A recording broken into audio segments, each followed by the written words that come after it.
এই মুহূর্তে সবথেকে বড় খবর কালীঘাটের কাকু ওরফে সুজয় কৃষ্ণ ভদ্রকে নিয়ে দীর্ঘ টালবাহানার অবসান।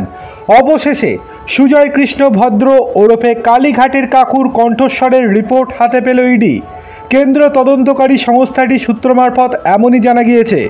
বৃহস্পতিবার কলকাতার কেন্দ্র ফরেন্সিক ল্যাবরেটরি থেকে একটি মুখবন্ধ খামে ওই রিপোর্ট তাদের দপ্তরে এসে পৌঁছেছে বলে ইডি সূত্রের খবর। তবে ওই রিপোর্টে কি বলা হয়েছে আনুষ্ঠানিকভাবে তা জানায়নি কেন্দ্র তদন্তকারী সংস্থাটি। ইডির তরফে কিছু জানানো না হলেও অসমর্থিত সূত্রের খবর ইডির কাছে থাকা সুজয় কৃষ্ণের কল রেকর্ডিং এবং পরে সংগ্রহ করা তার কণ্ঠস্বরের নমুনা নিয়ে ইতিবাচক রিপোর্ট হাতে পেয়েছে বলে তদন্তকারী সংস্থাটি সূত্র মারফত জানা যাচ্ছে। অর্থাৎ কালীঘাটের কাকুর কণ্ঠস্বর মিলে যাচ্ছে।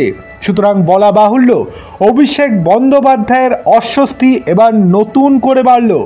ইডি সূত্রের খবর, নিয়োগ দুর্নীতিতে সুজয় কৃষ্ণ যে জড়িত ছিলেন তার অকাট্য তথ্য প্রমাণ হিসেবে এই কণ্ঠস্বরকে এতদিন ব্যবহার করতে পারছিল না তারা।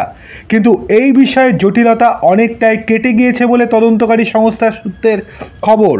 নিয়োগ দুর্নীতি কাণ্ডে ইডির হাতে গ্রেপ্তার হয়েছিলেন সুজয় কৃষ্ণ। তারপর থেকে তিনি হাসপাতালেই রয়েছেন।